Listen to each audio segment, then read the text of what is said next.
Jamal is a quiet security guard who works hard at a busy hospital in California. Have you ever been judged by someone who didn't even know you? Well, that's what happens to Jamal one crazy day when wildfires and power problems turn everything upside down. Before we get into the story, we'd love to know where you're watching from. Please drop it in the comments so we can bring you more stories that connect with you. And don't forget to hit that subscribe button so you never miss what's coming next. All right, let's dive into the story. It's a hot, windy afternoon in Sacramento, California. The air feels tense. Red flag fire warnings are all over the news. Wildfires are burning close by, and everyone's worried the power might go out. At West Coast General Hospital, things are already busy.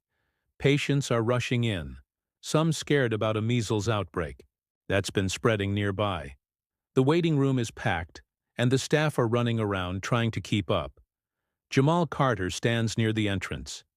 He's the security guard.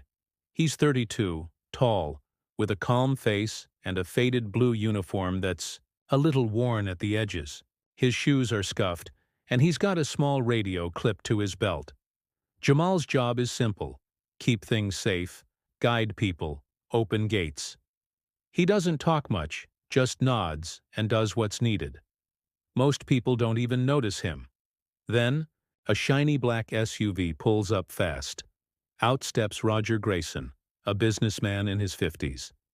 He's wearing a sharp suit, sunglasses, and a watch that looks expensive. His teenage son Ethan climbs out behind him, coughing hard. Roger marches up to Jamal, who's opening the gate. "Hey, you!" Roger snaps. "Move faster! My son needs a doctor now. You think I've got time for some lazy rent-a-cop?" Jamal looks at him, stays calm. "Gates open, sir.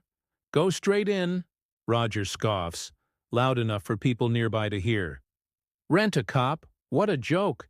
Bet you never even finished school." He brushes past Jamal, dragging Ethan inside. Jamal doesn't say a word. He closes the gate, goes back to his spot.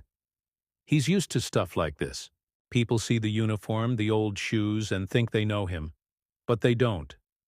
Inside, Roger's loud again. He's yelling at the nurse. "I'm a donor here. I want my son seen now." Ethan's coughing gets worse, and the nurse rushes him to a room. Roger paces, muttering about how slow everyone is. Outside, the day gets worse. The wind picks up. Smoke from the wildfires hangs in the air. People are talking about an economic blackout. Rumors that power cuts could crash businesses and hospitals. Jamal hears it on his radio. "Grid's at risk. Stay ready." He checks the parking lot, helps an old lady with a walker get inside, quietly doing his job. Hours pass. It's night now, around 8 p.m. The hospital's buzzing. Suddenly the lights flicker. People gasp. Then, boom, everything goes dark. The power's out. Machines beep loud, then stop. Nurses shout. Patients panic. Roger bursts out of Ethan's room. "What's going on? Fix this! My son's on oxygen!" The staff scramble. The backup generator should kick in. It doesn't. A maintenance guy yells, "It's fried! We're in trouble!" The hospital's a mess. No lights, no machines, just chaos. Jamal steps inside. He's got a flashlight from his belt. He moves fast, calm. "Where's the generator?" he asks a nurse. She points to the basement. He heads down, ignoring Roger, who's shouting, "You? What are you gonna do, guard boy?" In the basement, it's hot and dark. The generator's a big metal box, and it's dead. Wires are burned out. Jamal kneels, opens his flashlight wider. He pulls a small toolkit from his pocket, stuff he keeps just in case. He starts working, cutting wires, twisting them, checking connections. Sweat drips down his face. Upstairs, Roger's still mad. "Where's that guy? Probably ran off. Useless." A nurse shakes her head. "He's downstairs. Give him a minute." 10 minutes pass. Feels like forever. Then, A hum.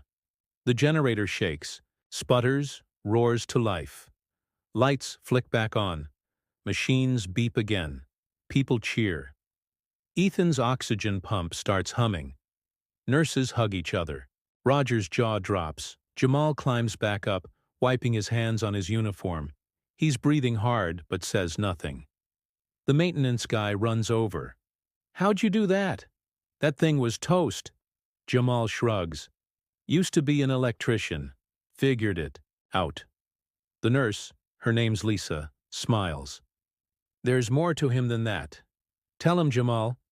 He hesitates, then talks. "I was training for the NFL Combine years back. Wide receiver. Got hurt. Knee went bad. Lost my shot.